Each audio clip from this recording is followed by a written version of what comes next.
ايوه في بقى اعراض. طب وعلي بقى كده يا باشا. ايوه اعراض. اوعى من قدامك. دخلنا في اعراض.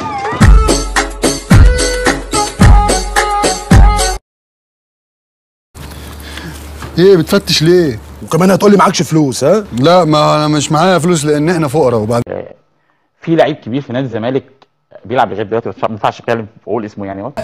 لا اوعى تقول.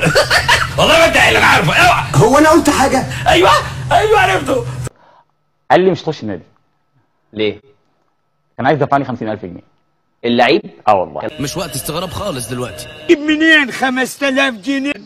يا عالم حرام. اتصرف يا سميدة زي ما غيرك بيتصرف. لعيب كان بيلعب وبيلعب لغايه دلوقتي. وبيلعب لغايه دلوقتي؟ بصراحه يعني ده مبلغ قليل فعلا. هو مفيش غير واحد. لا خلاص بقى مفيش غير واحد. مش هنتكلم نقول اسمه طبعا. الله بيني وبين شيكابالا كتير جدا يعني. ايوه كده يا وديع، اخيرا فهمت يا وديع. تلميذ. كان في موقف من المواقف ان لو عملت لك جون وما جيتليش ورحت للجمهور مش هلعب لك تاني. تمام. انا بعمل كده بروح للجمهور. انا تلعب بيا ده كله؟ انا ياض تمشي بيا وتسرح بيا كده وتنيمني ننا؟ انا ياض. مش عايز تقول اسم اللعيب اللي لا خلاص مش عايز تقول. لا ما ينفعش. بس هو كان بيلعب في ساعتها وما زال بيلعب. وما زال. اوكي. انت غيرك خد خبر بالموضوع يا وهدان ولا مخلوق؟